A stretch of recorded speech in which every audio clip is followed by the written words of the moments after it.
고린도전서 4장입니다. 4장 두 번째 시간입니다.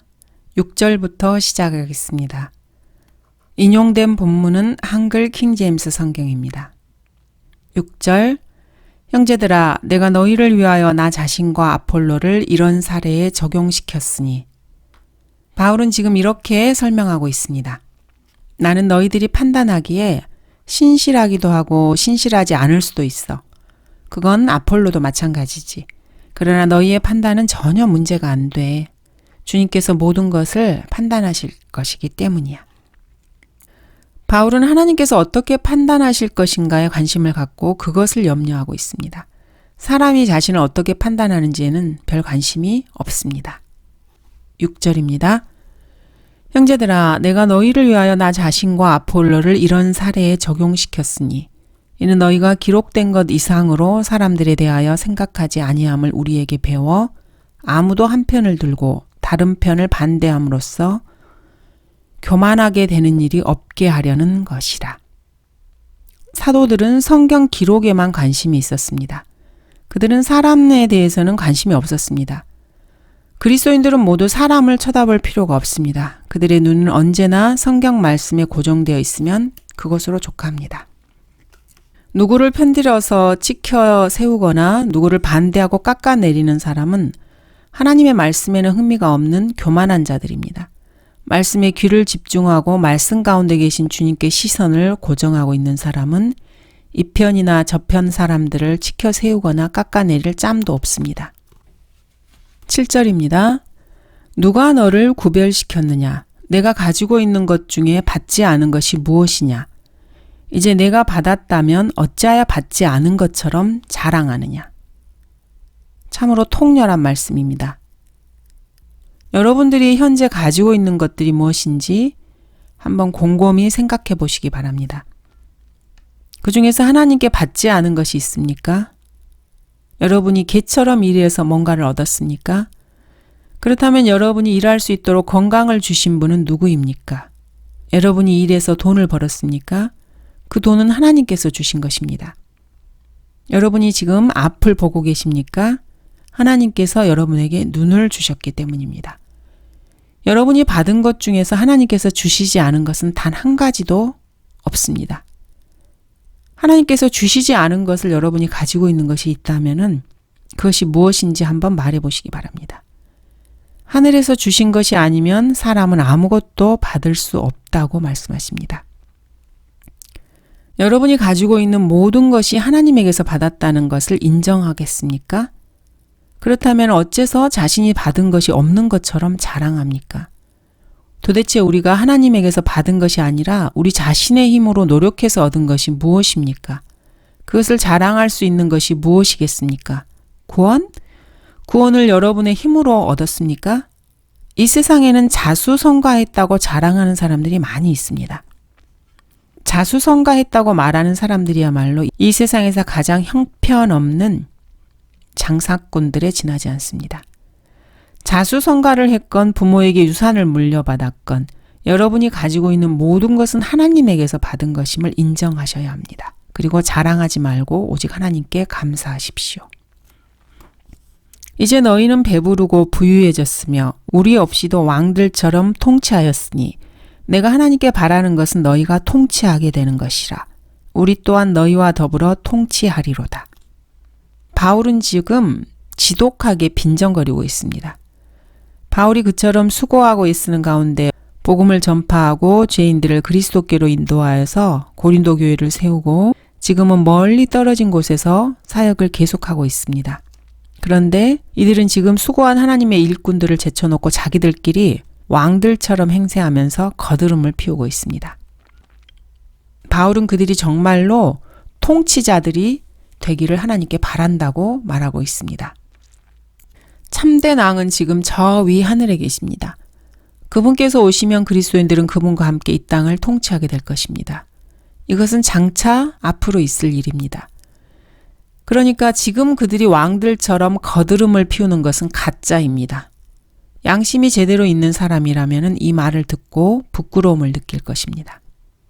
너희는 배부르고 부유해졌으며 이 말씀은 요한계시록 3장 17절에서 부패하고 배교한 현대의 라오디케아 교회를 두고 한 말씀입니다. 그 말씀을 그대로 인용하고 있는 것처럼 보입니다.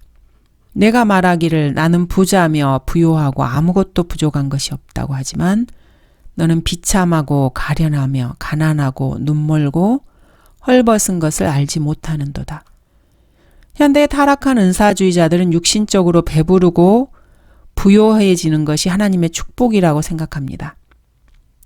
그것만 놓고 성령을 이리저리 끌고 다니면서 광낭극을 벌립니다. 그들은 영적 부요 같은 것에는 전혀 관심이 없는 자들입니다. 그런 자들을 향해서 하나님께서는 너는 비참하고 가련하며 가난하고 눈멀고 헐벗었다고 말씀하십니다. 하나님께서 자신들에게 이렇게 말씀하시는 것도 모르고 이런 철부지들은 자신들이 부유하고 아무것도 부족한 것이 없다고 생각합니다. 우리 없이도 왕들처럼 통치하였으니 바울의 이러한 독설은 후천년주의자들과 무천년주의자들을 크게 질책하는 말입니다. 그들은 주 예수 그리스도께서 재림하시기도 전에 예수님 없이 이 땅에 자기들의 천년왕국을 건설하고 왕들처럼 통치할 수 있다고 믿는 그런 사람들입니다. 천년왕국은 그리스도께서 재림하셔서 그분께서 건설하십니다. 그리고 그리스도인들은 그리스도와 함께 통치하게 됩니다. 첫 번째 부활에 참여하는 자는 복되고 거룩하도다.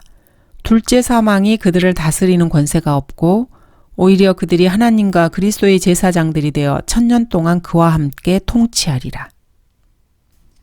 9절입니다. 하나님께서 우리 사도들을 죽이기로 정해놓은 자같이 맨 마지막에 두신 것으로 내가 생각하노니 우리로 세상과 천사들과 사람들에게 구경거리가 되게 하셨습니다. 우리 사도들이라고 말씀하고 있습니다. 이 사람들이 누구입니까? 문맥상으로 볼 때 바울과 아폴로입니다. 바나바는 사도행전 14장에서 사도라고 불리고 있습니다. 그리고 아폴로는 여기 고린도전서 4장에서 사도로 나옵니다. 그리고 몇 명의 사도가 더 있습니다. 이들은 12사도들 외에 사도라고 불렸던 사람들입니다. 12사도들이 먼저 있었고 후에 바울, 아폴로, 바나바, 디모데, 소스테네, 디도, 안드로니코 및 유니아 등 8명의 사도들이 더 생겼습니다. 이들 사도들은 돌에 맞고 몸에 찢기고 매를 맞으면서 끊임없이 죽음의 위협에 직면했습니다. 이들은 로마의 콜로세움 경기장에서 맹수들에게 찢겨 죽는 그런 장면을 연출하는 사람들 가운데 맨 마지막에 등장하기로 예비된 그런 사람들과 같습니다.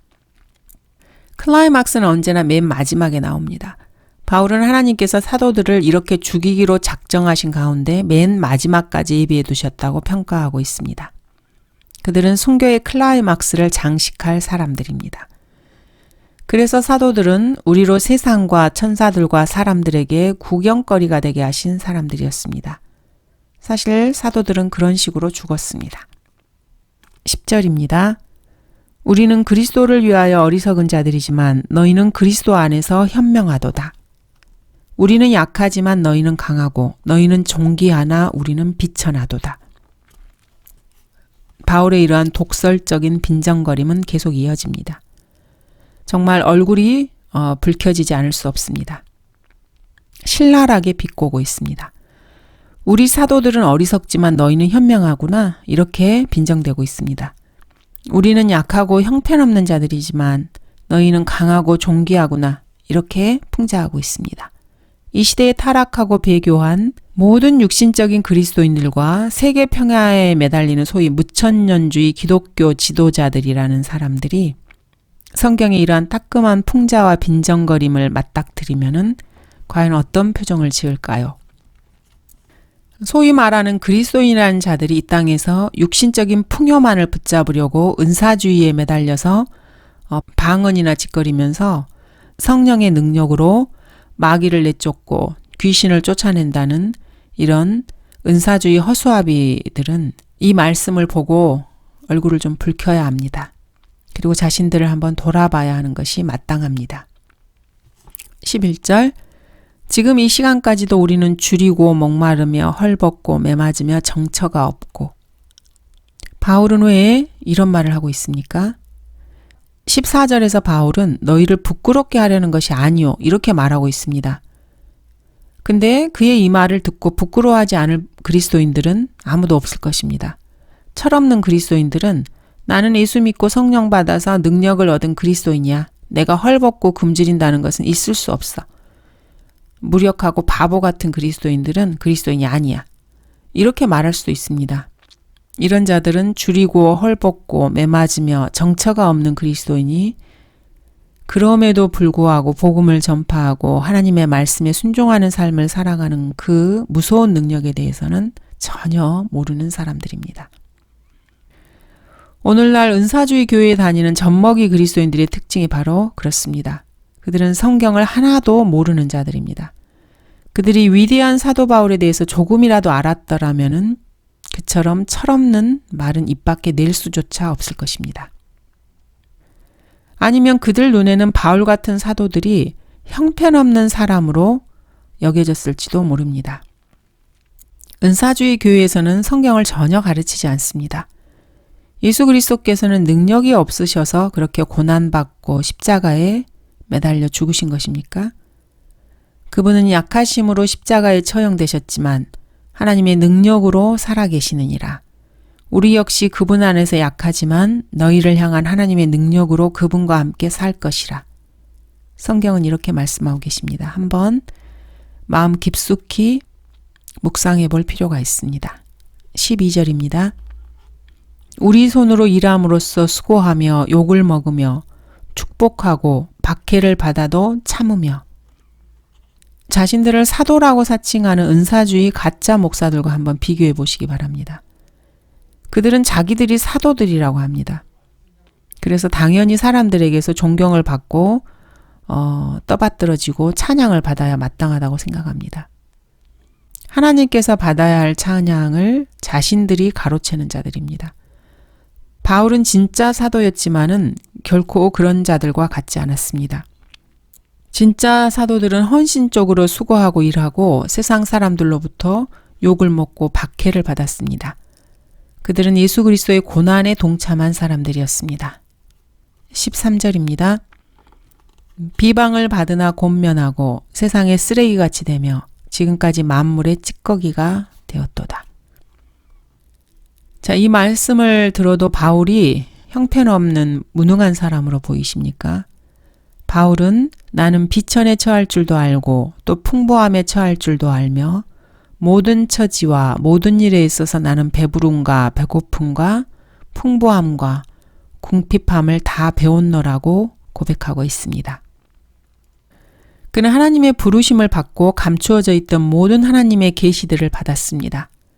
이방인들에게 복음을 전파하며 하나님의 위대하신 교회 시대의 경륜을 펼쳤습니다. 신약교회의 모든 교리들을 정립했던 위대한 하나님의 일꾼이었습니다. 그러나 그는 세상의 쓰레기같이 되며 지금까지 만물의 찌꺼기가 된 사람이었습니다. 이 세상 복락이 궁극적인 목적이고 죽은 다음 하늘나라에 가는 것은 거기에 또 덤으로 얹어지는 복이라고 생각하는 육신적인 은사주의자들에게 바울은 그리스도인의 참된 능력이 어떤 것이고 참된 복이 무엇인지를 실천적으로 보여주고 있습니다. 욕을 먹으면 축복하고 박해를 받아도 참으며 비방을 받으나 권면하고. 오늘날 이 땅에서 사역을 한다는 목사들과 성경 교사들과 선교사들과 사역자들은 어떻습니까? 욕을 먹으면 욕하는 사람에게 축복하고 누가 자기를 비방하면 비방하는 그 사람에게 오히려 그리스도의 사랑으로 권면하고 이런 사역자들이 이 땅에는 과연 몇이나 되겠습니까? 커다란 큰 건물에 대리석과 호화스러운 실내 장식에 수억짜리 파이프 오르간을 갖춘 대형 교회들의 목사들과 사역자들과 성경교사들, 선교사들, 고급 승용차를 타고 다니는 순복음 기독교 실업인 친교회의 그리스도인 사업가들, 선교라는 허울 좋은 구실 아래 상업신문이나 방송국을 운영하는 교회의 사역자들, 그들이 과연 세상의 쓰레기같이 되며 지금까지 만물의 찌꺼기가 된 사람들입니까? 그들은 세상에서 왕노릇을 하고 있습니다. 그러나 하나님이 보시기에는 쓰레기만도 못한 사람들입니다. 그들이 정말로 구원을 받았다면 그리스도의 심판석에서 모든 것을 주님께 직접 해명해야 할 것입니다. 그리고 그들에게 돌아오는 것은 만물의 찌꺼기도 없을 것입니다. 14절입니다. 내가 이런 것을 쓰는 것은 너희를 부끄럽게 하려는 것이 아니오 다만 나의 사랑하는 아들들 같이 너희를 훈계하려는 것이라. 바울이 이런 것들을 기록하고 있는 이유가 이것을 읽는 사람들이 부끄럽게 생각하도록 하기 위함이었겠습니까? 고린도 교회 사람들을 아들처럼 사랑하고 그들에게 값진 훈계를 하고 있습니다.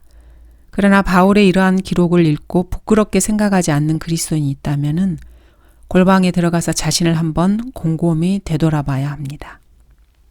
15절 이는 너희가 그리스도 안에서 1만 명의 스승을 가졌을지라도 아비들은 많지 아니하니 그리스도 예수 안에서 복음을 통하여 내가 너희를 낳았음이라. 물침례로 구원받는다고 믿는 어리석은 자들은 이 구절을 그리스도 예수 안에서 침례를 통하여 내가 너희를 낳았음이라. 이런 식으로 읽습니다. 그러나 성경은 복음을 통하여라고 분명하게 말씀하고 계십니다. 이 세상 그 누구도 물침례를 통해서 출생한 사람은 아무도 없습니다. 여러분들이 구원을 받았다면은 복음을 통해서 거듭나 구원받은 것입니다. 복음이 무엇입니까? 같은 책, 같은 기록자를 통해서 성령님께서 말씀하시는 것을 한번 들어보도록 하겠습니다. 영적인 것은 영적인 것으로, 성경은 성경으로 해석해야 합니다. 하나님의 말씀을 인간의 지혜로 해석하고 풀고 결론을 내려서는 결코 안 됩니다. 고린도전서 15장은 이 복음에 관해서 명확하게 제시하고 계십니다. 형제들아, 내가 너희에게 전한 복음을 이제 너희로 알게 하노니 이는 너희가 받았고 그 안에 선 것이라. 만일 너희가 내가 전한 복음을 굳게 잡고 헛되이 믿지 아니하였다면 복음을 통하여 너희도 구원받은 것이라. 내가 받은 것을 먼저 너희에게 전달하였나니 이는 성경대로 그리스도께서 우리의 죄들로 인하여 죽으시고 장사되셨다가 성경대로 셋째 날에 다시 살아나셔서 성경에 예언되고 기록된 대로 주 예수 그리스도께서는 육신을 입고 이 땅에 오셨고 죄 없으신 그분께서 우리의 죄들을 위하여 십자가에 달려 처형되셨습니다. 그리고 장사되신 후에 3일 만에 다시 부활하셨습니다. 이것이 바로 복음입니다. 성경대로 그리스도께서 우리의 죄들로 인하여 죽으시고 장사되셨다가 성경대로 셋째 날에 다시 살아나셔서 이것이 바로 복음입니다. 이것은 인간 예수의 일대기를 그린 단순한 위인전이 아닙니다. 복음입니다. 이 복음을 통해서 여러분들은 새로 태어나 영원한 생명을 얻을 수 있습니다. 복음이 무엇이건 간에 이것과 전혀 상관없는 것 한 가지가 있다면 그것이 바로 물입니다. 그러나 로마 카톨릭이나 그리스도의 교회, 그리고 배교한 장로교회나 개신교회들은 전혀 성경과 다른 생각을 가지고 있습니다. 그들은 영세나 세례를 받아야 구원받는다고 믿습니다. 그들로 인해서 그리스도께서 마치 헛되이 죽으신 것처럼 보입니다. 물로 구원받는다는 것은 마귀의 오래된 교리입니다. 오늘날 대부분의 변개된 성경들은 에베소서 5장 26절의 말씀을 교묘하게 뜯어 고쳐서 죄인이 마치 물을 통해서 구원받는 것처럼 만들어 놓았습니다. 에베소서 5장 26절은 이는 그가 교회를 말씀에 의한 물로 씻어 거룩하게 하시고 깨끗게 하사 이렇게 말씀하십니다. 그런데 변개된 성경들은 이것을 이는 곧 물로 씻어 말씀으로 깨끗하게 하사 거룩하게 하시고 이렇게 변개시켜 놓았습니다. 말씀에 의한 물을 그냥 물로 바꿔버렸습니다. 그리고 교회를 삭제시켰습니다. 이 구절이 구원받은 성도들을 말씀으로 성결케 한다는 내용인데 마치 물로 씻어서 구원받게 한다. 이런 식으로 들리도록 교묘하게 변개를 시켜놓은 것입니다. 15절 1만 명의 스승을 가졌을지라도 아비들은 많지 아니하니. 이 구절을 근거로 해서 로마 카톨릭은 여러분들에게 카톨릭 사제들을 아버지, 신부라고 부르게 합니다. 바울은 복음을 전파하여서 그것을 받아들인 사람들을 구원에 이르게 함으로써 영적 아비가 되었습니다. 이것은 영적인 의미입니다. 로마 카톨릭도 그들의 사제들이 영적으로 아버지라고 주장합니다. 그렇지만 분별이 있는 사람은 그것이 사기라는 것을 잘 압니다.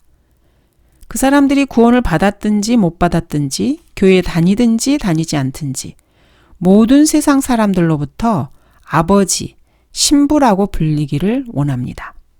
그들의 직함이 아버지, 신부입니다. 카톨릭 사제가 언제 죄인들을 그리스도께로 인도한 적이 있습니까? 여러분들은 그들이 구원받지 못한 혼들을 그리스도께로 인도하기 위해서 구령 활동을 하는 것을 한 번이라도 본 적이 있습니까? 바울은 죄인들을 그리스도께로 인도하고 그들을 양육하면서 마치 자기가 낳은 아들처럼 아기를 낳는 것처럼 상고를 느낀다고 고백합니다. 나의 어린 자녀들아, 너희 안에 그리스도가 형성될 때까지 내가 다시 상고를 치르노라. 바울은 자신이 복음을 통해서 구원받게 한 사람들을 자녀들로 느꼈습니다. 자기 자신을 아버지로 여겼습니다. 그래서 또 상고를 치른다는 이 구절에서는 마치 어미 같은 느낌마저 듭니다. 로마 카톨릭 사제들처럼 자기가 낳지도 않고 자기가 아버지라고 주장하는 엉터리 사기꾼의 그런 발상과는 차원이 전혀 다릅니다. 15절 그리스도 예수 안에서 복음을 통하여 내가 너희를 낳았음이라. 이 구절은 칼빈주의자들을 꼼짝 못하게 만듭니다. 고린도전서에서만도 칼빈주의를 무너뜨리는 구절이 두 군데나 나옵니다. 첫 번째가 4장 15절이고 두 번째가 9장 22절입니다. 내가 약한 사람들에게 약한 사람같이 된 것은 약한 사람들을 얻고자 함이요. 내가 모든 사람에게 모든 것이 된 것은 어떻게 해서든지 몇 사람을 구원하고자 함이라. 이 두 구절에서 바울은 사람들을 낳았다, 또 구원했다 이렇게 말합니다. 물론 구원은 성령님께서 역사하셔서 새 생명을 주시는 것입니다. 구원하시는 분은 바로 예수 그리스도이십니다.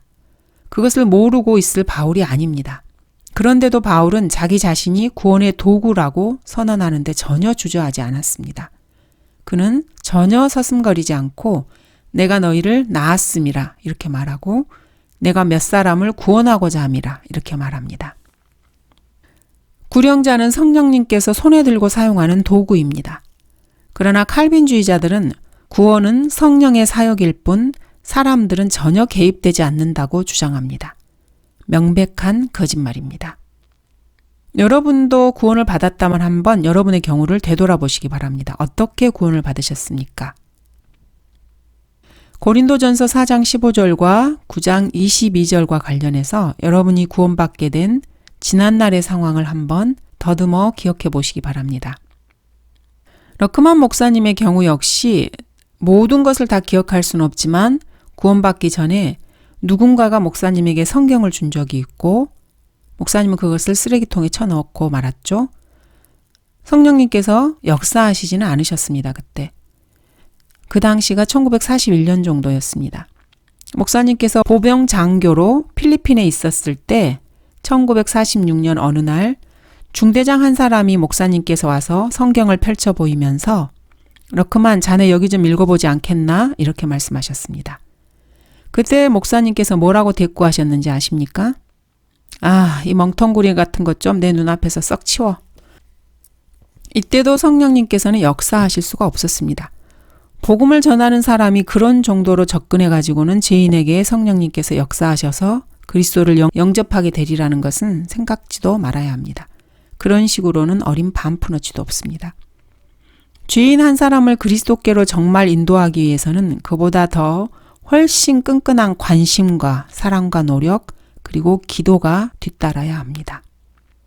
이것이 바울이 고백한 것처럼 마치 아기를 낳는 것과 같은 상고를 필요로 하는 것입니다.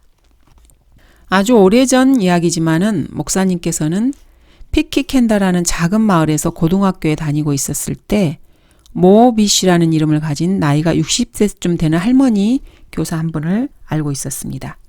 그 할머니 교사는 전체 선생님들 가운데서 가장 무섭고 거칠고 고약한 것으로 명성이 아주 유명했습니다. 하루는 복도에서 그 선생님과 목사님께서 마주치셨습니다. 그 선생님은 목사님 동네에 살고 있었고 평소에 목사님께 자주 말을 걸어올 뿐만 아니라 농담도 잘 하시던 터였습니다. 그래서 그 선생님과 이야기하는 것을 목사님은 별로 싫어하지 않았습니다. 다른 애들처럼 그 선생님이 무섭긴 했지만 그래도 그 선생님을 딱 질색하지는 않으셨습니다.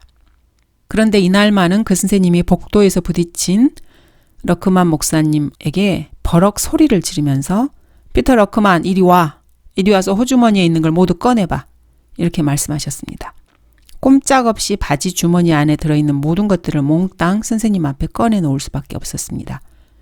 맨 먼저 주머니 안에서 나온 것은 뱀 한 마리였습니다. 그 다음에는 무당개구리였죠. 그 다음에는 구슬, 칼, 흙덩어리, 동전, 산탄총알, 별의별 것들이 줄줄이 다 나왔습니다. 당시에 짧은 바지를 잘 입고 다녔는데 그 짧은 바지 주머니 안에 어떻게 그렇게 많은 것들을 다 넣고 다녔는지 뒤돌아보면 까무라칠 정도라고 고백하십니다. 목사님의 양쪽 바지 주머니는 언제나 농구공처럼 이렇게 불룩 튀어나와 있었습니다. 그럴만도 했습니다. 모호비시 선생님은 목사님께서 꺼내놓은 물건들을 보더니 눈이 휘둥그레졌지만 별 말씀은 하지 않았습니다. 그날은 잘 넘겼습니다. 그러던 어느 날 밤이었습니다. 저녁만 되면 집에 있기가 목사님은 따분했습니다. 부모님들은 저녁 시간만 되면은 성경과 하나님 얘기를 하셨고 여간 따분한 것이 아니었습니다. 그날 밤도 마찬가지였습니다. 자정쯤 되어서 부모님들이 잠자리에 들자 목사님은 어느 흑인 재즈 음악가가 피아노를 연주하는 즉흥 재즈 연주 음악실로 달려갔습니다. 1939년 정도였으니까 히피들이나 히피 비슷한 녀석들이 밤 늦게까지 기타를 튕겨대면서 소란을 피는 일은 물론 그때까지는 없었던 시절이었습니다. 비교적 중산층에 속하는 백인 마을이었던 피키캔더 마을에 벌써 재즈 음악이 판을 치고 있었습니다. 젊은이들이 여기저기 앉아서 맥주를 목구멍에 쏟아 부으면서 떠들어대는 가운데 한쪽에서는 연주자들이 피아노와 트럼펫 같은 악기로 재즈곡을 신나게 연주하는데 끼는 것을 목사님은 어렸을 때 무척 좋아했습니다. 그런 즉흥 재즈 연주에는 보통 새벽 2시가 넘도록 계속되었습니다.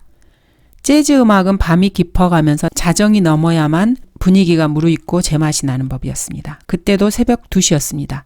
그런데 그때 갑자기 음악실 문이 화들짝 열리더니 입구에 누군가가 딱 버티고 서서 두 눈을 부릅뜨고 있었습니다. 모두들 시선이 입구로 쏠렸습니다. 그런데 거기에 모호비시 할머니 선생님이 시근덕거리면서 딱 버티고 서 있는 것이었습니다. 새벽 2시에 나이트 가운만 걸친 채 말입니다. 피터 러크만, 그 호랑이 할머니는 버럭 고함치며 목사님의 이름을 불렀습니다. 그 고함 소리가 어찌나 컸던지 집이 와르르 무너져 내릴 것만 같았죠. 목사님은 너무나 놀라서 마치 벼랑 아래로 낙하하는 기분이었다고 합니다. 그리고 얼굴빛은 백지장처럼 하얗게 질려 있었습니다. 피터 러크만, 너 지금 뭐하고 있는 거야? 이렇게 말하셨죠. 목사님은 끽소리도 못하고 집으로 줄행랑을 쳤습니다. 그리고 집에 들어가서 현관문을 꼭 잠근 채 침대에 몸을 숨겼습니다. 그날 밤 이불 속에 몸을 꽁꽁 숨긴 채 목사님은 곰곰이 생각해 보았습니다. 모호비시 할머니 어째서 이렇게 나한테 신경을 쓰는 거지? 그 할머니는 독실한 그리스도인이었습니다. 목사님은 그날 이후로 즉흥 재즈 음악실은 발을 끊고 말았습니다. 훨씬 뒤에 그리스도인이 되고 난 다음부터 한동안 목사님은 그 할머니 선생님을 위해서 기도하기를 지속했습니다. 그분이 목사님에게 쏟으셨던 관심에 대해서 하나님께 늘 감사하는 마음입니다. 그 선생님은 현재 세상을 떠나셨고 지금은 하늘나라에 계실 것입니다.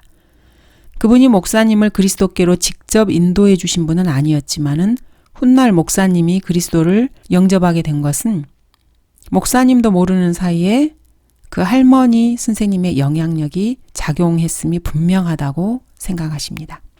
이처럼 한 사람을 만드는 데에는 어느 누군가의 특별한 관심과 사랑이 필요합니다.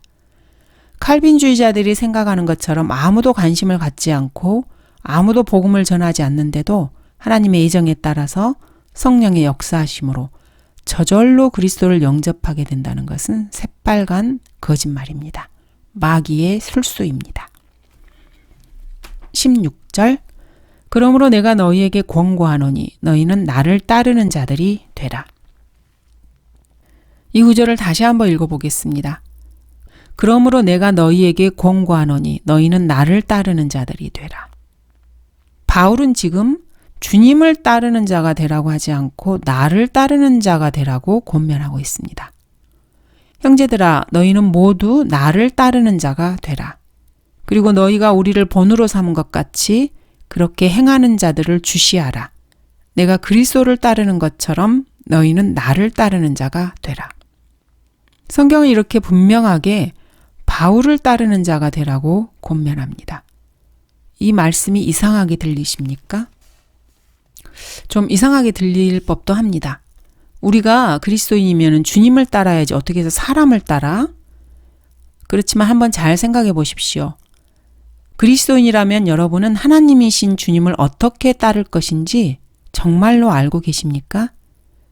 말처럼 그렇게 쉬운 일이 아니라는 것을 이미 벌써 알고 계실 것입니다. 그렇지만 걱정할 필요가 없습니다. 성경이 권면하고 있는 것처럼 바울처럼 그리스도를 따르는 위대한 사람들을 따르면 됩니다. 그것이 곧 주님을 따르는 길입니다. 주님께서는 우리가 따르기에 본이 될 만한 바울과 같은 사람들을 그리스도인들에게 보내주셨습니다.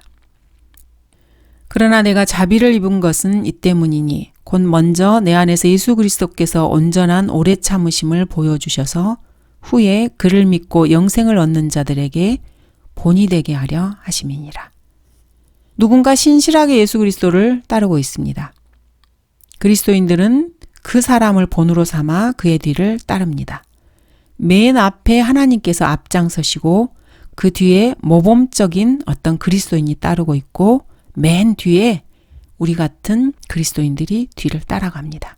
이것이 곧 그리스도인들이 주님을 따라가고 있는 모습입니다. 또 너희가 성령의 기쁨으로 많은 환난 가운데서 그 말씀을 받아들여 우리와 주를 따르는 자들이 되었으므로. 그리스도인들이 어떤 사람을 따를 때 아무나 따라서는 절대로 안 됩니다. 두말할 필요도 없습니다. 하나님께서는 그리스도인들이 따를 수 있도록 모범이 되는 사람들을 그리스도인들 앞에 보내주셨습니다. 신실하게 그리스도를 따르는 사람이어야 합니다. 그리스도인들이 따를 만한 사람의 자격은 오직 신실함, 이것입니다. 여기에 무엇인가 다른 것까지 자격 요건을 갖추어 추가된다면은 그 사람은 이미 그리스도인들이 따라서는 안 될 사람이란 것을 명심해야 합니다. 17절 이로 인하여 내가 디모데를 너희에게 보냈으니 앞절에서 바울은 나를 따르는 자들이 되라고 권면했습니다. 그리고 나서 디모데가 나옵니다. 그리스도를 따르는 바울 뒤에 디모데가 또 바울을 따르고 있습니다. 디모데는 신실한 사람이었고 바울은 그를 아들처럼 사랑했습니다. 그는 나의 사랑하는 아들이며 주 안에서 신실한 자니라. 디모데는 바울의 영적 아들이었습니다. 이러한 디모데가 갖가지 문제들을 바로잡을 바울의 처방을 가지고 고린도 교회로 갔습니다. 내가 각처 각 교회에서 가르친 대로 그리스도 안에 있는 나의 방도를 너희에게 생각나게 하리라. 디모데는 교회들이 가지고 있었던 갖가지 문제들을 그것을 바로잡기 위해서 바울이 그리스도 안에서 어떻게 처리하는지 그 방도를 잘 알고 있었습니다. 바울이 평소에 어떻게 가르쳤는지 늘 마음에 담고 있었던 신실한 일꾼이었습니다. 그래서 바울은 디모데를 신뢰하고 있었고 자기 대신 디모데를 고린도 교회로 보냈습니다. 여러분도 신실한 하나님의 일꾼이라면 디모데처럼 먼저 영적 지도자의 신뢰를 얻어야 합니다. 사람이 사람에게 신뢰받지 못하면 하나님으로부터 신뢰받기도 어렵습니다. 18절 어떤 사람들은 내가 마치 너희에게 가지 아니할 것 같이 교만해져 있도다. 고린도 교회 내에는 우쭐거리는 자들이 들끓고 있었습니다. 그런 자들은 바울이 없는 틈을 타서 더욱 교만해졌을 것은 불보듯 뻔합니다. 그런 자들은 하나님이 눈에 보이지 않는다고 해서 마치 하나님이 계시지 않는 것처럼 생각하고 제멋대로 행동을 합니다. 그러나 영적 권위를 지닌 사람 앞에서는 꼼짝하지 못합니다. 그런데 그 영적 권위를 가진 사람이 지금 당장은 멀리 떨어져 있습니다. 그러자 활개를 치고 제멋대로 행동합니다. 바울은 멀리 떨어져 있었지만은 그것을 훤히 다 내다보고 있었습니다. 그리고 언젠가는 직접 가서 크게 질책한다고 말하고 있습니다. 여러분은 마치 주님께서 멀리 떨어져 있다고 생각해서 제멋대로 행동하고 교만해 있지는 않습니까? 여러분이 주님과 대면하게 되면은 여러분은 그분 앞에서 어떻게 얼굴을 들려고 생각하십니까? 19절입니다. 그러나 주께서 원하시면 내가 너희에게 속히 가서 교만해 있는 자들의 언변이 아니라 능력을 알아보리라. 믿음도 없고 실천도 하지 않으면서 말만 많은 사람들이 많습니다. 교만한 자들의 특징입니다. 바울은 그러한 자들을 훈계하고 바로잡기 위하여 마음 같으면은 지금 당장이라도 고린도 교회에 달려갈 기세입니다.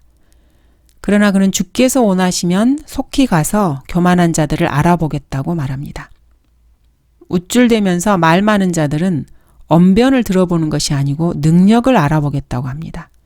능력은 물론 사람의 능력이 아니라 하나님의 능력을 말합니다. 하나님의 능력은 믿음을 가진 그리스도인의 실천하는 삶 가운데서 나타납니다. 교만한 자들의 능력을 알아보겠다는 바울의 말은 그들이 얼마나 견고한 믿음 위에 서서 그 믿음에 따라 성령 충만한 가운데 얼마나 행동으로 실천하고 있는지를 알아보겠다는 말입니다. 하나님의 능력이 그 사람의 삶을 통해서 어떻게 역사하고 있는지 알 수 있기 때문입니다. 20절 이는 하나님의 나라는 말에 있지 아니하고 능력에 있음이라. 이 구절은 고린도전서 2장 4절부터 5절과 비교해 보면은 그 내용이 더욱 확실합니다. 또 내 말과 내 설교를 설득력 있는 인간의 지혜의 말로 하지 않고 성령과 능력을 나타냄으로 하였으니 이는 너희의 믿음이 인간의 지혜에 있게 하지 아니하고 하나님의 능력에 있게 하려 함이라. 하나님의 능력은 믿음에 근거한 그리스도인의 실천적인 삶을 통해서 성령님의 역사하심으로 드러납니다. 그리스도인의 실천적인 삶은 하나님의 말씀에 대한 순종의 결과입니다. 믿음이 없는 사람은 하나님의 말씀에 순종할 수 없습니다. 말씀에 순종하지 않는 사람은 그리스도인으로서의 실천적인 삶을 결코 살 수 없습니다. 실천하는 삶이 없으면 하나님의 능력은 나타나지 않습니다. 믿음도 없고 말씀에 실천하는 순종하지 않는 자가 말만 앞세워서 하나님의 나라에 속했다고 그렇게 말할 수는 없습니다. 그래서 바울은 하나님의 나라는 말에 있지 아니하고 능력에 있음이라고 말하고 있습니다. 여러분들도 이 바울의 말을 명심하시고 하나님의 말씀에 대한 자신의 믿음이 일상생활에서 실천적인 그런 순종으로 드러나고 있는지 한번 살펴보시기 바랍니다. 감사합니다.